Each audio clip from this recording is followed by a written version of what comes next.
So hello guys, રોમ રોમ ભાઈઓ, welcome to my new blog. તો જો આજે હું મસ્ત એવી રેડી થઈ ગઈ છું. હું આજે બહાર જવાની છું.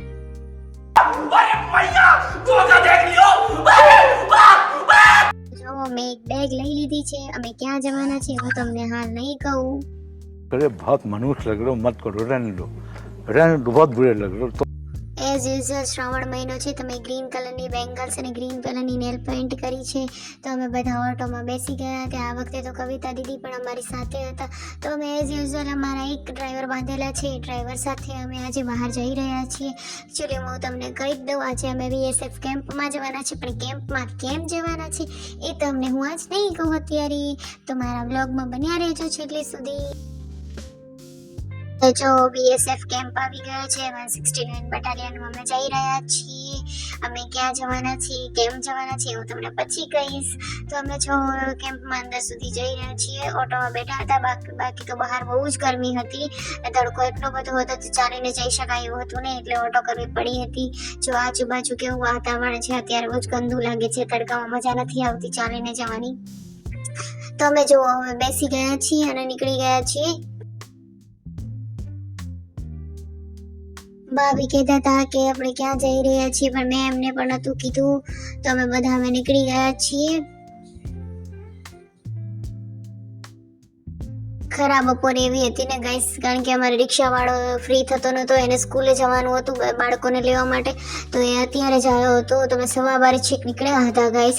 બહુ જ તડકો હતો. તો જો મેરા ભારત મહાન લખેલું હતું. તો જો આ જે રાઈટ હેન્ડ પર દેખાય છે એ મંદિર છે. ત્યાં આપણે અત્યારે નથી જવાનું. આપણે તો બીજી જગ્યાએ જવાનું છે.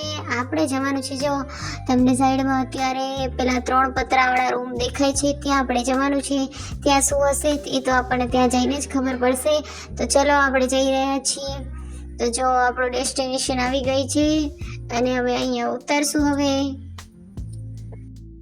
एक काम कर 200 रुपया दे और 50 रुपया काट ओवर एक्टिंग के वजह જો બહારથી આ બધું વાતાવરણ આજનું કંઈક આવું દેખાય છે. આજે બધા છૂટી લઈ રહ્યા હતા તો ભીડ બહુ હતી. તો હું તમને કહી દઉં, અમે આવ્યા છે કેન્ટીનમાં અમે ઘણો બધું સામાન લીધો હતો.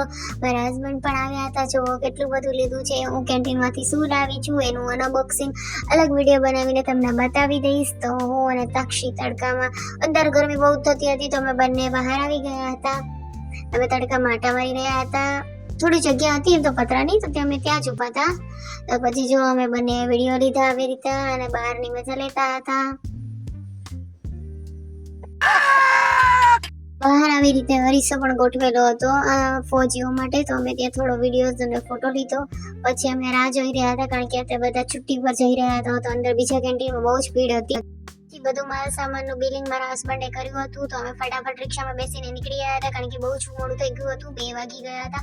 આજે ભીડ બહુ હતી તો બહુ જ લેટ થઈ ગયું હતું. તો અમે રિટર્ન પાછા વળી ગયા હતા. રિક્ષાવાળાને બી કોઈને લેવા જવાના હતા, તે ઉતાવળ કરી રહ્યો હતો. તો અમે ફટાફટ ત્યાંથી નીકળી ગયા. એમાં મારો લાસ્ટ વિડીયો પણ ના મળ્યો. બાય બાય, જય માતાજી ગાઈસ.